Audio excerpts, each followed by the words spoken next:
오늘은 웨스트민스터 신앙고백서의 13번째 장입니다. 성화에 관한 내용을 우리 함께 다루어보도록 하겠습니다. 우리 성화라는 것을 우리가 잘 알고 있습니다. 그러니까 하나님이 우리를 불러 세우시고 그리고 우리에게 은혜를 주셔서 우리로 하여금 믿음을 가지게 하시고 또한 우리를 칭의 가운데서 하나님의 백성으로서 양자로서 삼으시게 됐는데, 그럼 이제 하나님의 백성되고 하나님의 자녀가 된 우리들은 어떻게 이 남은 삶을 살아가게 되는가가 바로 성화에 관련된 내용이라고 할 수 있습니다. 성화는 기본적으로 거룩함과 관련이 있는 것입니다. 성화가 점점 거룩해져가는 우리의 상태를 나타내는 단어이기 때문입니다.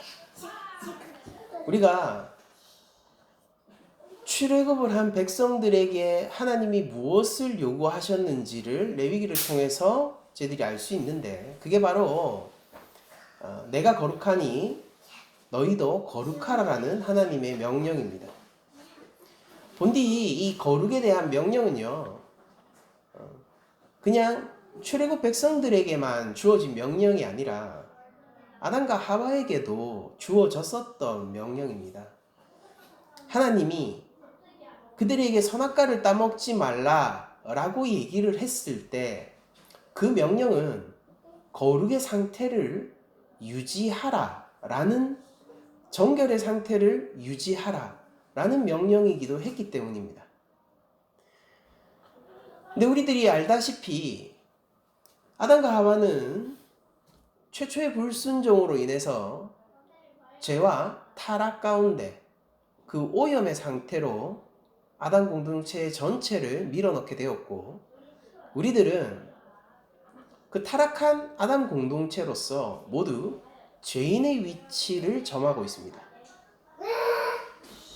이게 거룩과 관련해서 무슨 소리냐면은, 우리는 결코 거룩해질 수 없는 지점에 있다는 거예요. 그러니까 우리들이 생각을 해볼 때 성화라는 명령이 우리에게 떨어졌을 때 이게 만약에 율법적인 명령이잖아요. 만약에 율법적인 명령이라면 이건 우리들을 망하게 하고 우리들을 괴롭게 하는 명령이 되는 것입니다. 왜냐면 그거랑 비슷한 거예요. 저한테 수능 시험 쳐가지고 서울대 가라 라는 것보다 가혹한 명령이 되는 거거든요. 그러니까 저는 죽었다 깨어나도 다시 수능 봐서 서울대를 들어갈 엄두가 나지 않습니다. 이제 능력 밖의 일인 것 같아요. 그런데 이게 그렇게도 힘들고 어려운 내용이기는 하지만은 그래도 어떻게 열심히 하다 보면 조금 가능성이 있을 수는 있는 일인 것 같지 않습니까?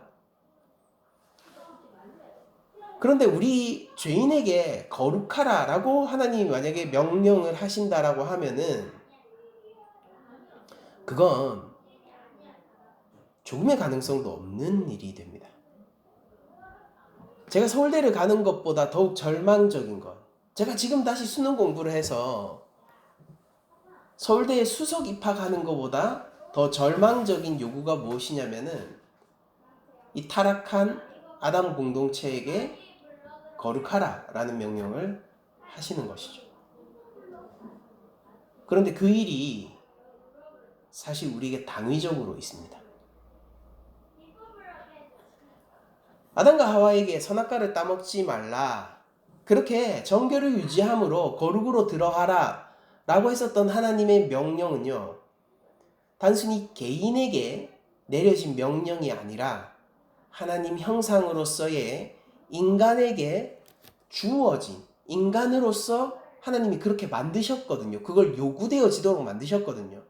그러니까 하나님 형상으로서의 인간 모두에게 주어진 당위적인 명령이기 때문입니다. 그러니까 우리가 하나님의 요구 앞에 누구나 서 있다는 것을 알아야 돼요. 그러니까 교회만 서 있는 게 아닙니다. 교회만 서 있는 게 아니에요. 하나님의 형상으로서 지어진 모든 인간이 내가 거룩하니 너희도 거룩하라 라는 명령 앞에 서 있는 겁니다. 다만 그것을 이행하고 순종할 능력이 없으므로 하나님의 자녀가 아닌 자들에게는 그 명령이 계속해서 요구되어지고 계속해서 보여지는 상태가 아닐 뿐, 본디 거룩의 명령은 하나님의 형상 모두에게 주어져 있는 것입니다. 예를 들면 이런 것이죠. 치안이 잘 지켜지는 동네는요, 거기서 만약에 조금 나쁜 일을 하는 사람이 있지 않습니까? 무단투기를 한다거나 아니면은 경범죄를 저지른다거나 그런 일들이 발생되면은 그런 일들이 벌어지지 못하도록 계속해서 경찰이 와서 벌금을 떼기도 하고 그 사회적 질서로서의 법을 계속해서 요구하기도 하고 교육하기도 하고 뭐 캠페인을 벌이기도 하고 뭐 이게 계속 나타날 거 아니에요. 그런데 우범지대, 가령 예를 들어서 마피아 혹은 갱단, 그런 사람들이 밀집해 있는 지역이라고 생각을 해보죠. 그러면은 그 조직폭력배, 뭐 갱단 이런 사람들이 밀집해 있는 지역이 있다라고 한다면은 거기에는 그런 요구가 들어가지 않죠.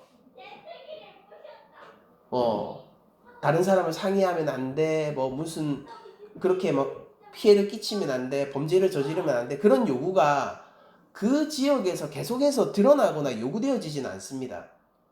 그렇다고 해서 그 지역에 법이 사라져 있는 건 아니거든요.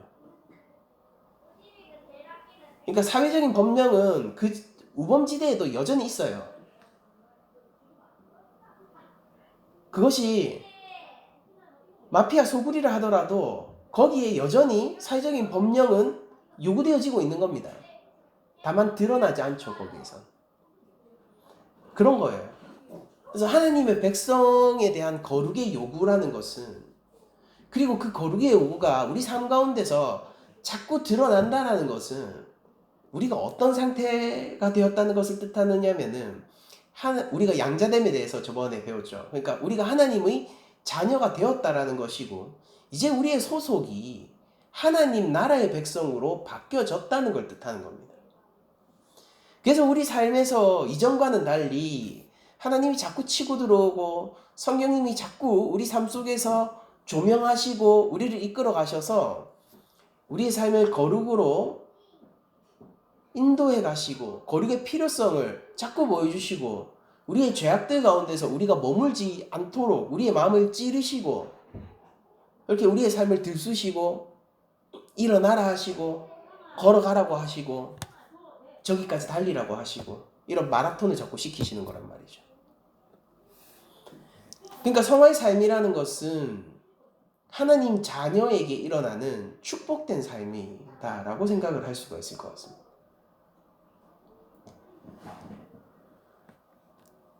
그렇게 하나님이 우리의 삶에 개입하시는 것 자체가 우리가 버림받은 자녀가 아니라 참 하나님의 자녀임을 뜻하고 있는 것이기 때문이죠.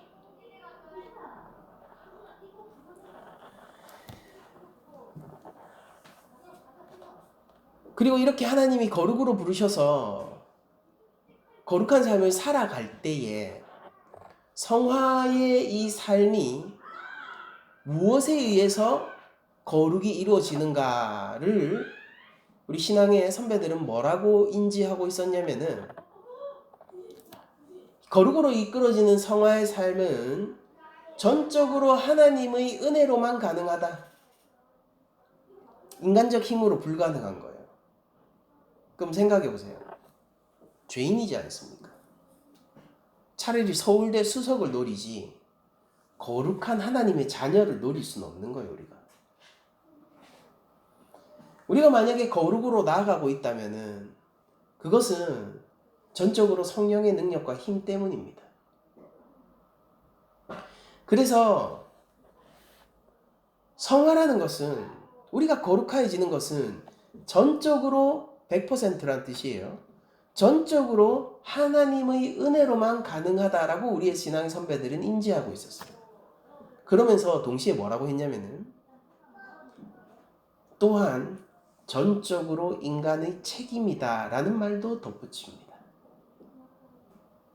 왜냐하면 하나님의 은혜와 하나님이 우리에게 부어주시는 성화의 삶은 무엇을 포함하고 있냐면, 우리의 순종과 우리의 삶을 포함하고 있는 것이기 때문입니다.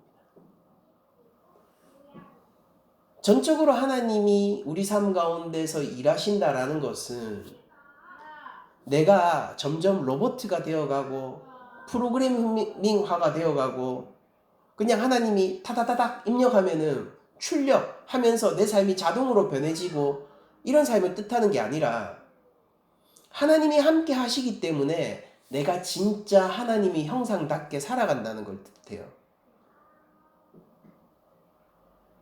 선한 의지를 발휘할 수 있고, 여러 가지 선택 중에서 하나님이 기뻐하시는 선택과 삶을 내가 자발적으로 살아갈 수 있는 그런 인간이 되어 간다는 게 바로 하나님이 전적으로 내 삶을 이끌어 가신다라는 의미입니다. 우린 하나님 없이 아무것도 할 수 없습니다. 성령의 능력 없이 거룩의 기억자도 입에 담을 수 없어요. 그러나 그 성령님이 우리 삶 가운데 들어오셔서 힘과 능력을 주시고 우리를 거룩으로 이끌어 가시고 우리를 뒤에서 자꾸 추동하시면서 이기로 가, 여기로 달려 마라톤이야 이렇게 하면서 우리 삶 가운데서 거룩의 길을 내비쳐 주실 때에 우리는 기쁨으로 순종하며 자발적으로 그 길을 걸어감으로써 조금씩 거룩이 무엇인지 배워가고 우리들이 체득하면서, 이 체득하는 것은 이 거룩이라는 걸 몸으로 먹어가는 거죠. 머리로 먹어가는 것이 아니라 우리 삶 가운데서 거룩을 조금씩 체득해 가면서 내가 변화되어 가는 것이 바로 성화라는 것이죠. 그러니까 역설의 진리를 품고 있는 것입니다. 성화라는 것은. 이게 가장 중요한 부분이에요. 우린 무엇으로 거룩해집니까? 오로지 성령의 능력으로. 그리고 그 하나님이 우리 삶 가운데 부어주신 거룩은 우리의 전인적인 순종을 포함하고 있습니다. 이 둘은 충돌하는 게 아니에요.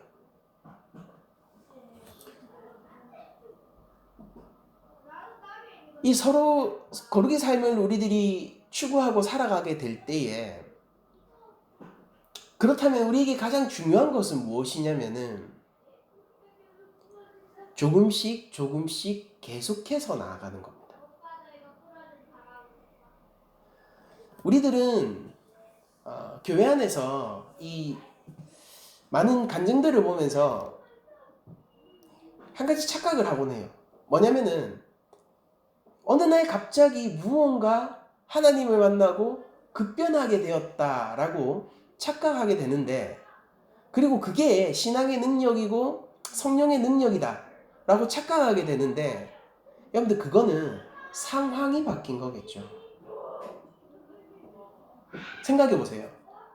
우리들이 급변한다라고 느낀 그런 것들은 전부 무엇에 속하느냐면은 상황에 속해 있던 거예요.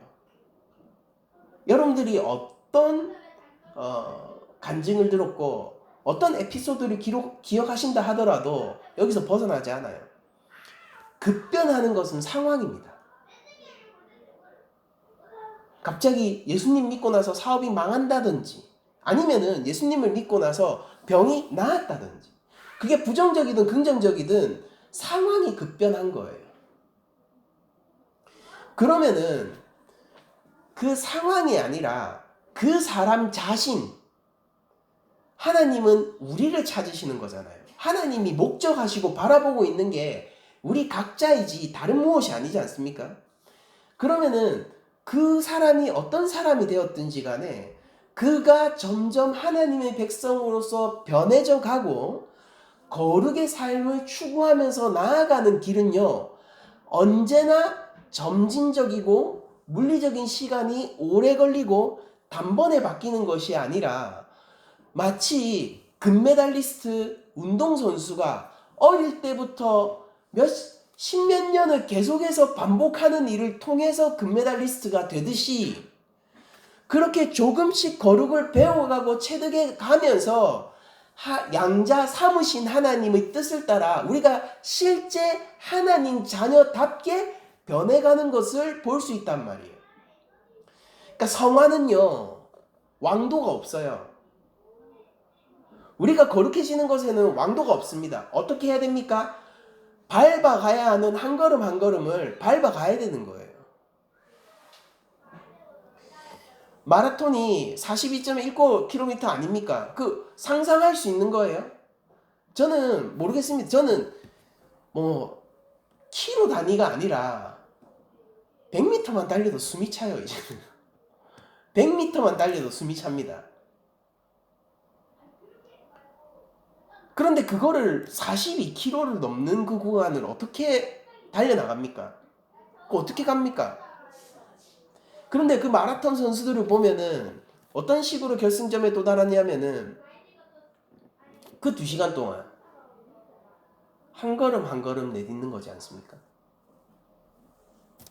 중간에 스킵되는 구간이 없단 말이에요. 우리도 만약에 42.19km를 뭐 어떻게든 지나가야 한다면, 그 꼬린 지점에 우리들이 가야 한다면은 어떤 방식을 통해서냐면은 내가 밟아야 할 땅을 한 걸음 한 걸음 밟으면서 가는 거예요. 누군가는 빠르게 한 걸음 한 걸음을 내디딜 수는 있겠죠. 누군가는 천천히 한 걸음 한 걸음을 내디딜 수는 있겠죠.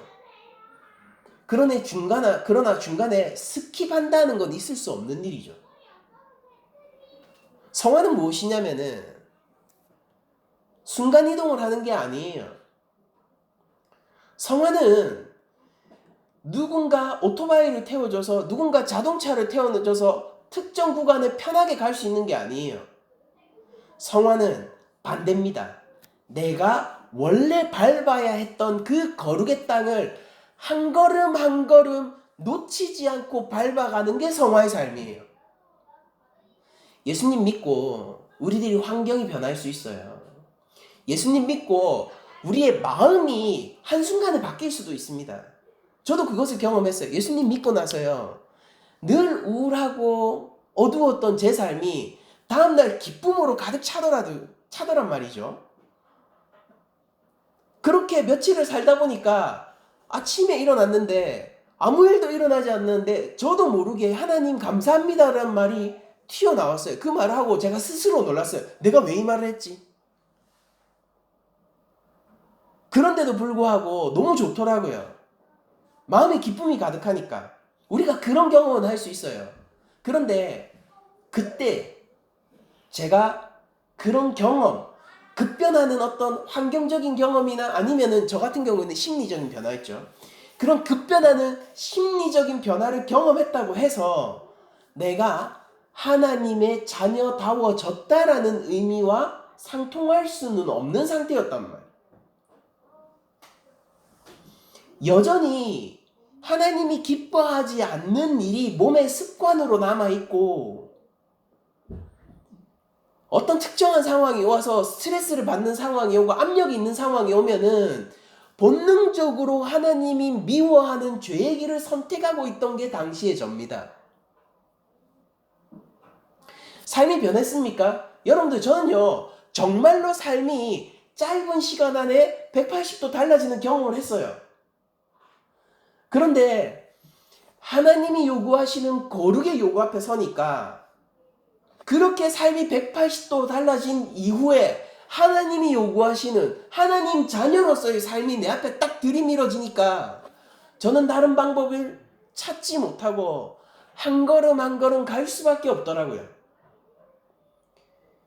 저만의 경험이 아니에요. 여러분, 모세가 하나님이 세우신 지도자인데 그가 지도자로 서기까지 80년이 걸렸습니다.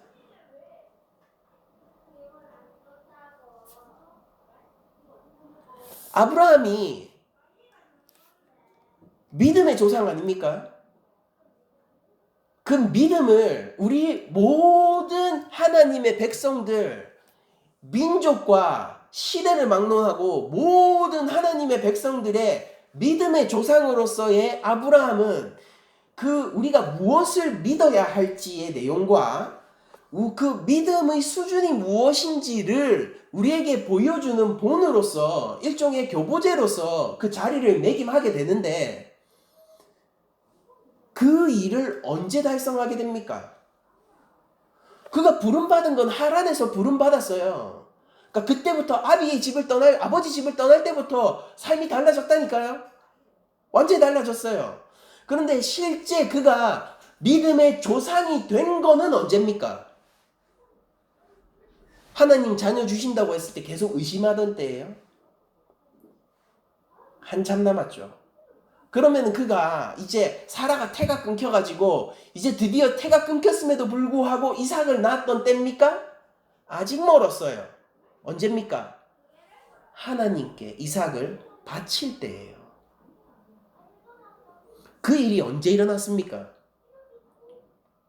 그의 말년에 일어났어요. 방법이 없다니까요. 저는 믿음의 조상 아브라함의 이야기를 하고 있습니다. 모세의 이야기를 했어요. 우리는 하나님이 요구하시는 이 거룩의 요구 앞에 기쁨으로 순종해 나가고 이것이 우리 삶의 축복인 줄 알아. 즐거움으로 자원하면서 그 길을 가게 되겠지만은 여기에는 왕도가 없는 길임을 깨닫고 매일매일 조금씩 하나님의 말씀을 내 삶 가운데 먹여가고 체득하고 전인적인 순종을 조금씩 해나가면서 거룩의 영역을 한 걸음 늘리는 것으로 스킵할 수 없단 말이에요. 여기서 점프 이게 안 된단 말이에요. 내가 순종해야 될 영역이 있잖아요. 그러면은 하나님이 전부 요구하신단 말이에요. 하나씩 다 순종해 나가고 그것이 오늘 하루만 순종할 수 있는 것이 아니라 웬만한 상황에서 다 순종할 수 있는 사람이 되어가는 거죠. 그리고 웬만한 상황에서 다 순종하는 정도가 아니라 극도로 스트레스를 받고 사회적인 압력이나 아니면 주변에 압력이 있는 상태에서도 하나님이 기뻐하시는 삶을 선택할 수 있는 영역을 만들어가는 거죠. 그러니까 영역에 따라서 우리가 들쑥날쑥 할 수는 있어요. 근데 그렇게 하는 거를 넘어서서 어떤 상황에서도 흔들리지 않고 이 선택을 하고 하나님의 순종의 길을 기쁨으로 선택할 수 있는 사람이 되어가는 겁니다. 그런 영역들이 조금씩 늘어나야 돼요. 성령이 주시는 능력에 힘입어서. 왜냐면 우리 힘으로 안 되니까요. 그러나 내가 순종해야 되는 것이죠. 마라톤이에요.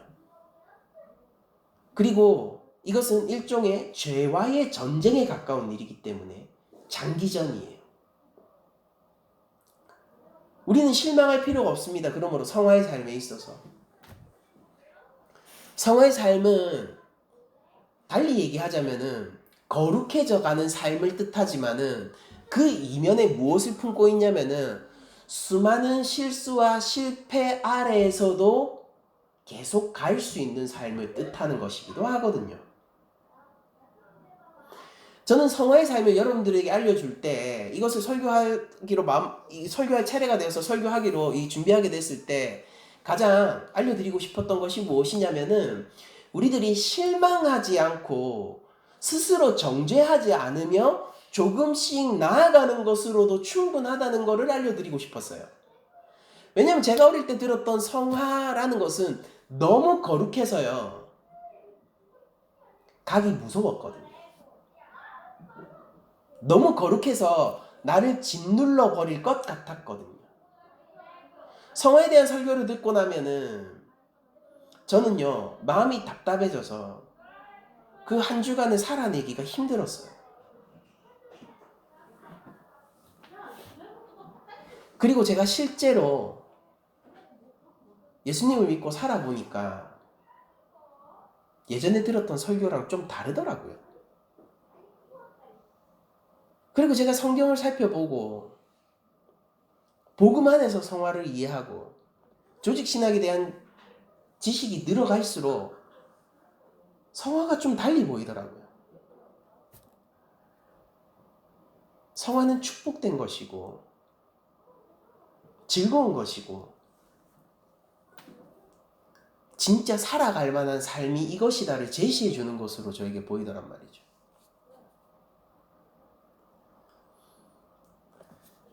우리가 성화 이전에 무엇을 경험했냐면은 하나님이 부르시고요. 우리를 의롭다 칭하시고 우리를 자녀 삼으신 경험을 먼저 논리적으로 얘기하고 있잖아요.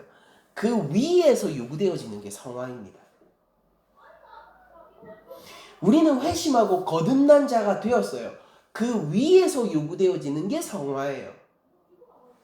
무슨 얘기냐면은 하나님이 칭히 우리를 이미 의롭다 하셨다라는 것, 우리가 하나님의 자녀가 되었다라는 이것은 하나님이 하신 일이기 때문에 결코 뒤로 물러나거나 취소되지 않습니다.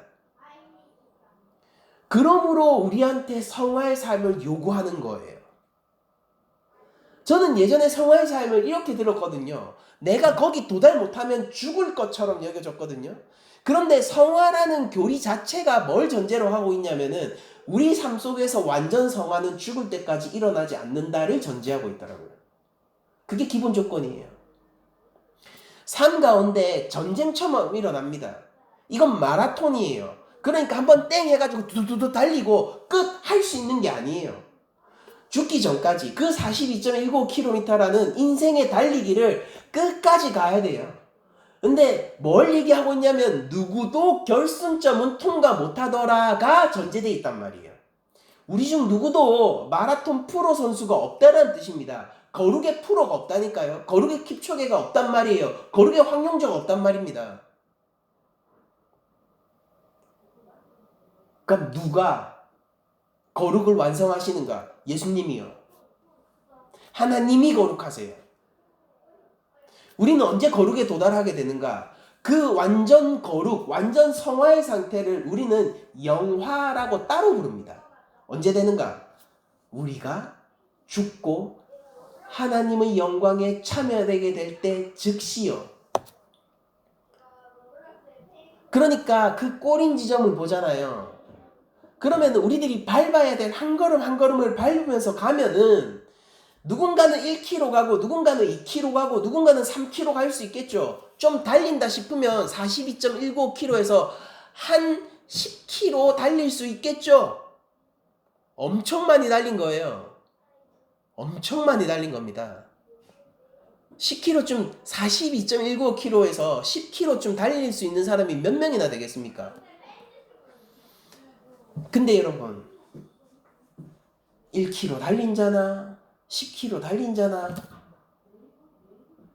모두 다 죽고 하나님의 영광에 참여하게 되고 그리스도의 통치 가운데로 참여하게 되는 그 순간 즉시 모든 사람은 영광의 상태에 이르게 되고 예수님이 이 땅에 오셔서 우리에게 새 몸을 입혀서 부활시켜 주시는 순간 영화의 상태에 이르게 돼요.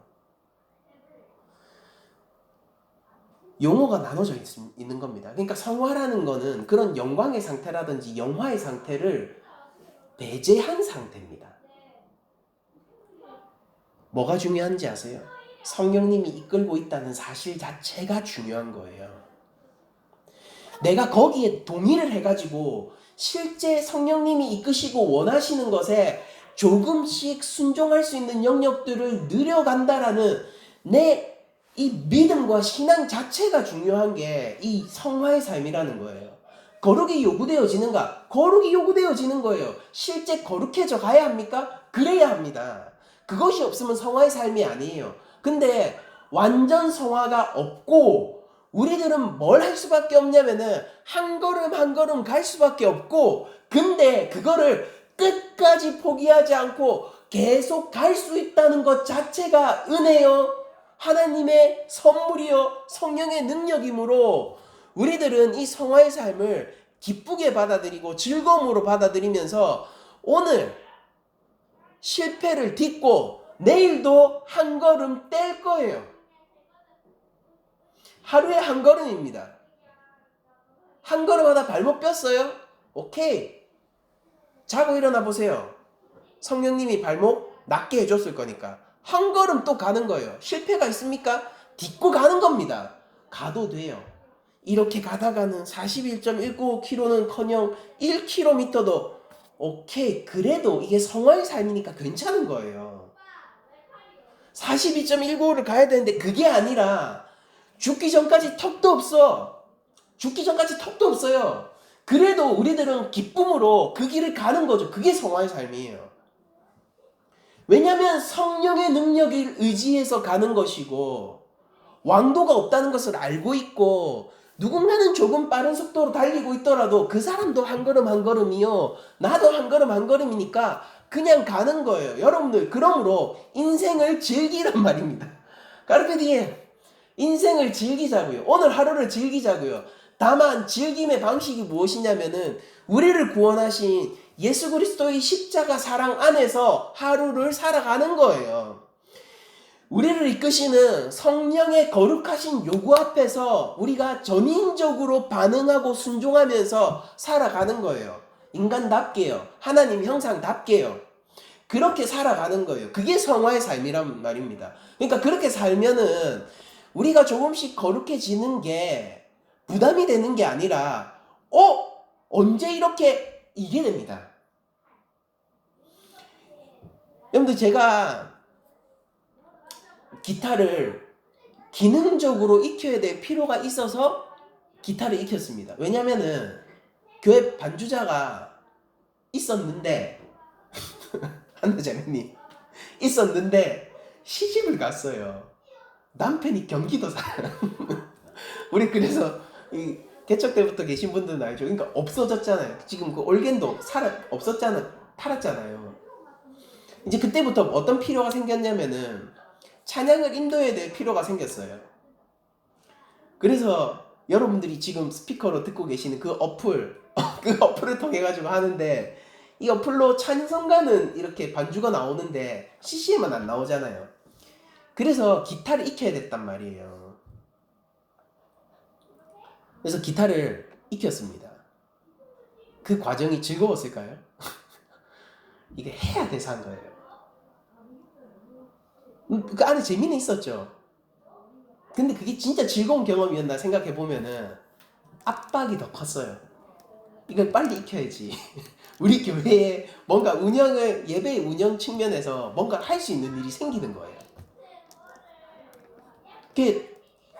지금도 기타를 잘 못 치긴 하지만 근데 진짜 제가 찬양 반주할 짬이 안 됐는데 그래도 지금은 반주는 하잖아요. 그러니까 그리고 저는 여기서 만족합니다.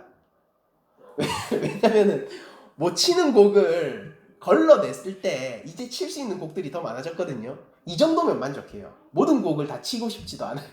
그러니까 근데 여러분 좀 더 저의 이런 기타의 연주의 여정을 보면서 여러분들 이런 여정을 담고 싶다라고 생각하십니까? 아닐 거 아니에요. 기타 프로 기타리스트들 있잖아요. 그 사람들이 얘기를 들어보면은 시작은 거의 비슷해요. 그러니까 교회에서 뭐 반주하다가 아니면은 그 기타 하는 거 보고 멋있어가지고 자기도 그냥 치고 싶어서 취미로 시작했다가 전부 다 그래요. 누구도 처음부터 프로 해야지 생각 안 했습니다. 제가 기타리스트 인터뷰 이런 거 제가 좋아해서 그런 거 되게 많이 보거든요. 전부 취미로 시작했어요.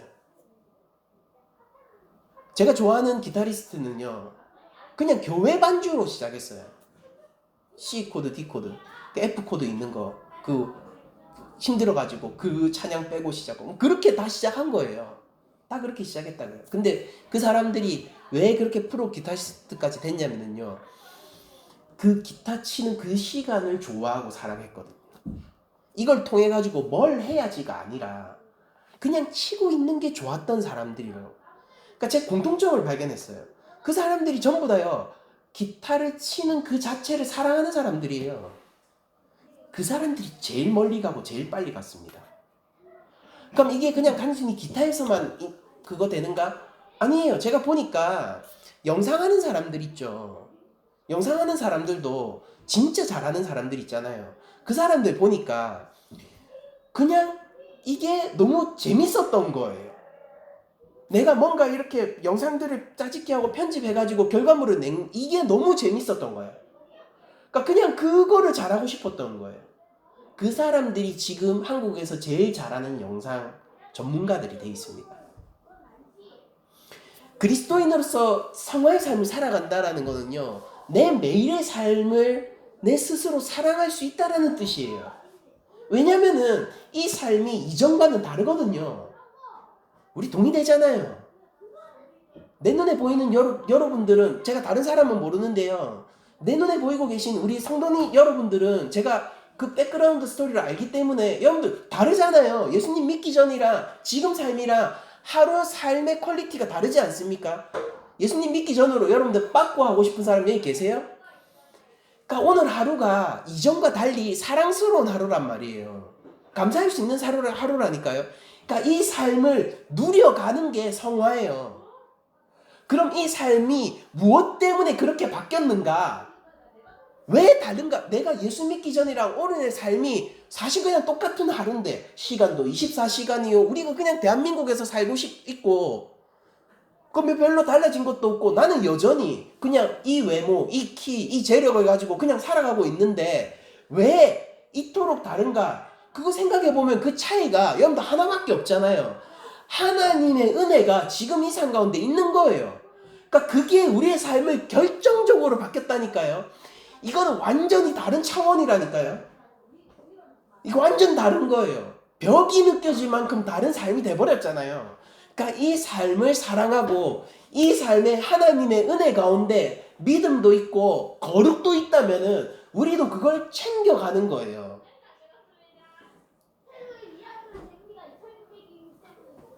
그 정마토라는 기타리스트가 있는데 제가 생각했을 때 그 사람이 제일 테크니컬한 것 같아요. 근데 그 사람이 젊은 기타리스트인데 그 사람이 제가 얘기를 들어보니까 밥도 안 먹고 하루 종일 기타를 치다가 밥 먹어야지 하고 그럼 밥 먹어야지 배고파서 밥 먹어야지 하고 딱 시계를 봤는데 잘 시간이었다는 거예요. 그러니까 이게 왜지? 그러니까 시간이 사라진 느낌이야. 그러니까 그런 경험을 했대요. 여기에 완전히 몰입을 한 거죠. 그럼 그 사람한테 야, 너 이 하루 동안에 운동도 할 수 있었고, 네 이 하루 동안에 저기 가서 다른 사람 친구들하고 좋은 시간도 보낼 수 있었고 여유로운 산책도 할 수 있었는데 그거 다 놓치고 그것만 했냐? 누가 이렇게 물어봅니까?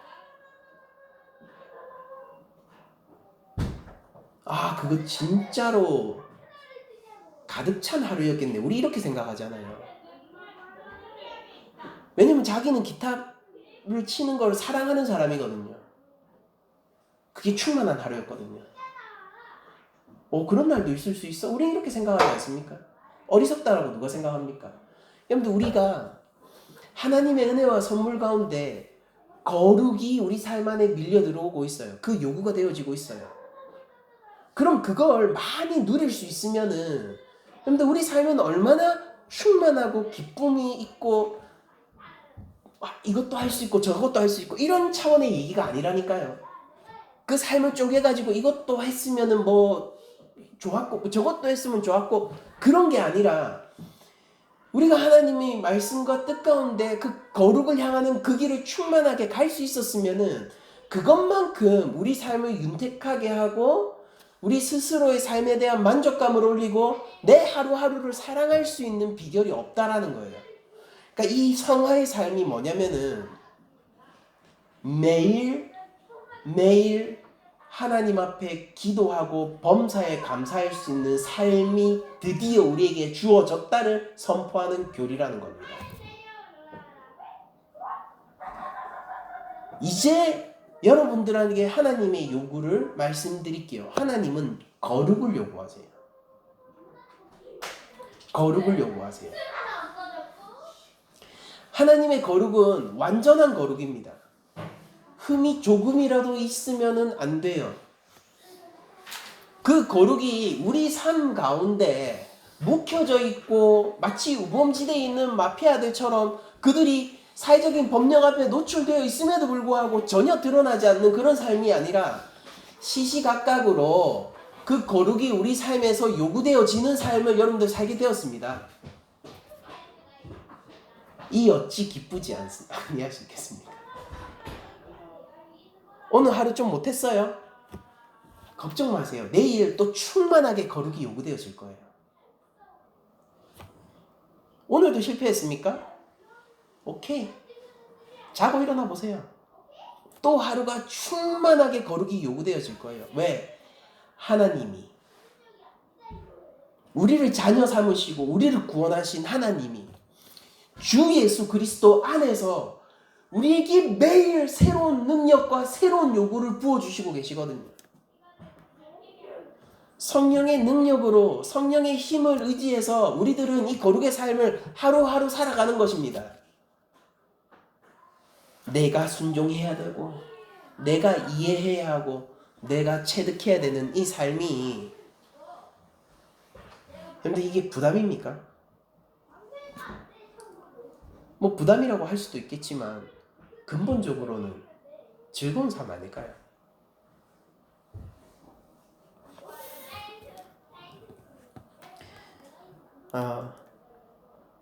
그러면 우리가 한번 제가 나누어드린 프린트물에서 성화의 이 1, 2, 3항을 한번 같이 한번 읽어봤으면 좋겠는데요.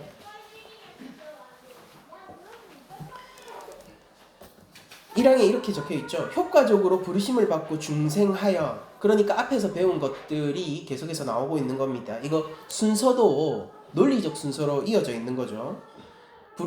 효과적으로 부르심을 받고 중생하여 그들 안에 새 마음과 새 영을 창조함을 받은 자들은 이 전제예요.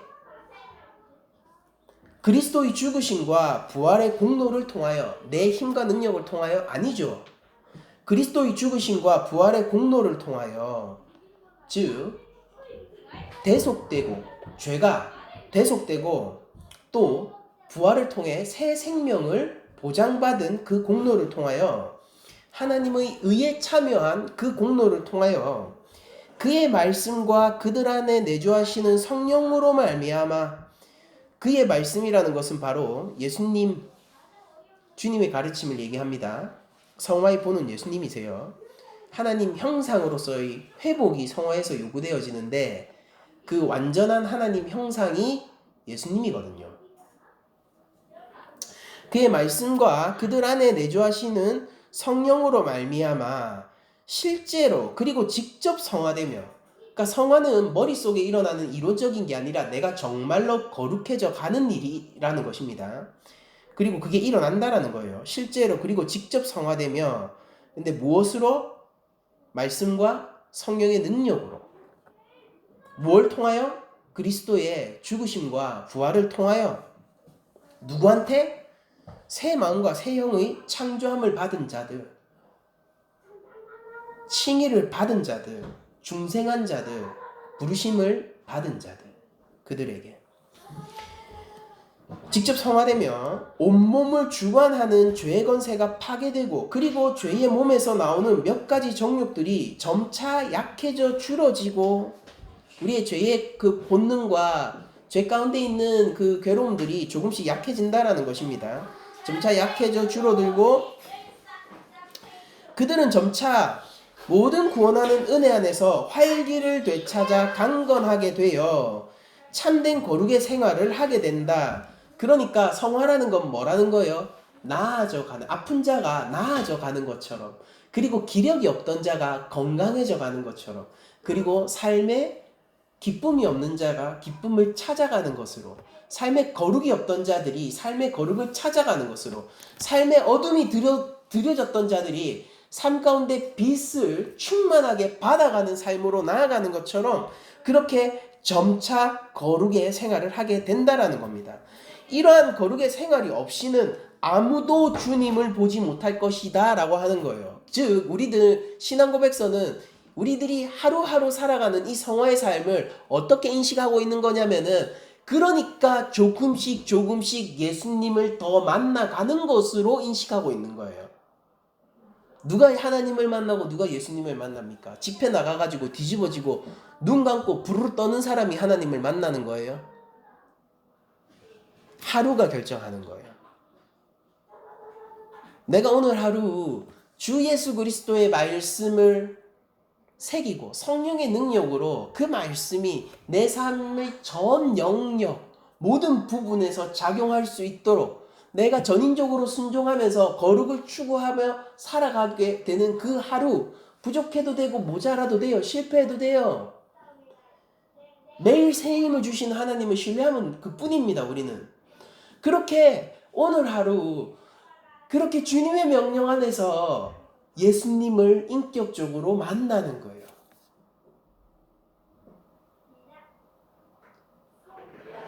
선생이여, 우리가 주 예수를 보기를 원합니다. 우리는 그렇게 매일 예수님을 만나가는 거예요. 중학생들, 제가 반디 기독학교에서 지금 성경에서 가르치고 있잖아요. 중학생들이요, 어린 것 같아도 마음에 열망이 있어요. 소망이 있어요. 하나님을 만나고 싶대요. 하나님을 만나고 싶대요. 그래서 제가 그 방법을 매주 가르쳐주고 있거든요. 하나님 말씀을 새기고 주 예수 그리스도 안에서 성령의 능력으로 살아가잖아요. 예수님을 왜 못 만납니까? 하나님을 왜 경험하지 못합니까? 매일 하나님을 만나는 건 우리 하나님의 자녀들에게는 특별한 일이 아니에요, 여러분. 딱히 대단히 소망이나 할 일이 아니라니까요. 우리는 매일 만나고 있거든요. 제 아들은요, 저를 만나는 게 특별한 일 아니에요. 집에 가면 아빠 있거든요. 뭐만 하면 됩니까? 집에 오면 돼요. 제 아내가 저를 만나는 건 특별한 일이 아닙니다. 근데 서울에 있는 누가 저를 만나러 찾아오는 건 특별한 일이 되겠죠. 여러분, 우리는 하나님의 자녀입니까? 아닙니까? 하나님 만나는 게 그렇게까지 특별한 일이에요? 집으로 돌아가면 그뿐 아닙니까? 우리가 그리스도 안에서 하나님의 성전 안에서 머무르는 삶을 살아가면은 우리는 매일 예수님을 볼 수 있는 거 아니에요? 그런데 이런 성화의 삶 없이 그가 아무리 뛰어난 능력을 가졌다거나 아무리 대단한 경험을 했다고 하더라도 이런 성화의 삶 없이 그 누가 예수님을 만났다라고 얘기할 수 있겠어요? 누구도 이 거룩을 추구하는 삶 이외에는 예수님을 만날 수 있는 자가 없습니다. 그러므로 하나님을 보는 것을 일상화되게 만들어 갑시다. 그래서 1항은 이런 거룩한 생활 없이는 아무도 주님을 보지 못할 것이다 라고 아무도예요. Nobody. 아무도입니다. 아무도 주님을 보지 못할 것이다 라고 옷을 갖고 있고요. 이 모든 일은 부름받은 우리가 예수 그리스도의 십자가를 통하여 말씀과 성령의 능력으로 거룩해져가는 삶을 뜻합니다. 2항 보겠습니다. 이 성화는 온 인격을 통하여 되어지는 것이지만 금생에는 불완전하다. 그래서 성화라는 것은 거룩은요, 지정의 인지 그리고 우리의 감정, 우리의 의지, 우리의 삶 전체를 통하여서 거룩을 알아가고 그 거룩의 마음을 품고 거룩하게 살아가지는 그 모든 것을 포함하는 거지만은, 그러나 이 생애 안에서는 불완전할 수밖에 없다라고, 그것이 성경의 가르침이다라고 우리 교리는 얘기하고 있습니다. 그래서 모든 부분에 얼마간의 부패의 잔재들이 여전히 남아 있으며 그로 인하여 계속적이고 화해될 수 없는 전쟁이 일어나. 그러니까 이걸 전쟁이라는 단어를 선택한 것도 이 성화의 삶의 치열함을 보여주고 있는 의도적인 단어의 선정입니다. 성화는 치열한 거예요. 화해될 수 없는 전쟁이 일어나 육체의 소욕은 성령을 거스르고 성령은 육체를 거스러 싸운다. 그러니까 이 마라톤의 삶, 이 전쟁의 삶, 장기 전투의 심지어 이 삶이 이 전쟁의 삶이 우리 인생 가운데서 일어난다. 언제까지? 죽을 때까지 일어난다. 그래도 걱정 마라. 왜냐면은 성화의 삶을 사는 건 누가 사는 거니까? 부름받은 자들이. 그쵸? 하나님의 자녀가 그리스도의 십자가의 죽으심과 부활을 통하여 그 말씀과 성령의 능력으로 살아가는 거니까 하나님이 책임져 주실 겁니다. 자, 사망, 그 전쟁에서 이 성화의 삶을 전쟁이라고 표현하고 있죠. 그 전쟁에서 그 남아있는 부패한 부분이 당분간은 상당히 우세할지 모르나, 그러니까 얼추 그냥 세상 사람일지 모르나 그리스도의 성결케 하는 영으로부터 힘을 계속적으로 공급받음으로써, 여기서도 성령의 능력이 가장 중요하다라고 선언하고 있는 거죠. 영으로부터 힘을 계속적으로 공급받음으로써 중생한 부분이 이기게 되며, 이 전쟁은 의와 죄 간의 전쟁입니다. 그리하여 성도들은 은혜 안에서 자라나고, 무엇 안에서요? 나의 결단과 의지 안에서요? 아니에요. 은혜 안에서 자라나고 하나님을 경외하는 가운데서 거룩함을 온전히 이룬다. 이게 바로 성화라는 우리의 인생을 바라보는 성경의 가르침을 요약한 것입니다. 여러분들, 그러니까 우리 삶은 뭡니까? 하나님이 우리 삶에서 뭘 제일 관심 있게 바라보고 성령님이 우리 삶 가운데서 무슨 일을 가장 열렬히 하기를 원하시냐면은, 우리가 죄 가운데서 떠나서 하나님이 요구하시는 거룩에 이를 수 있도록 하는 그것을 하나님은 가장 요구하시고 기뻐하신다라는 겁니다. 그리고 이 삶은 여기서 적혀 있잖아요. 거룩함을 온전히 이룬다, 이렇게 돼 있잖아요.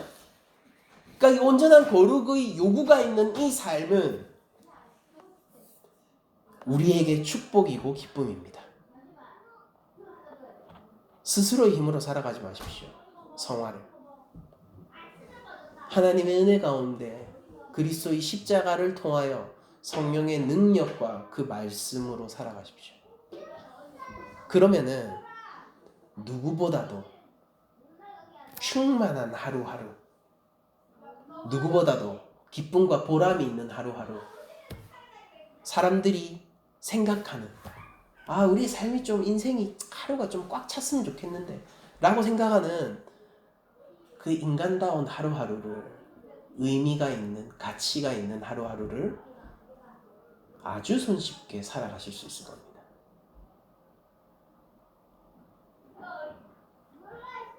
하나님은 우리를 바라보고 계십니다. 우리 한 영혼을 사랑하십니다. 하나님은 은혜로우세요. 우리가 그것을 믿고 나아갑시다.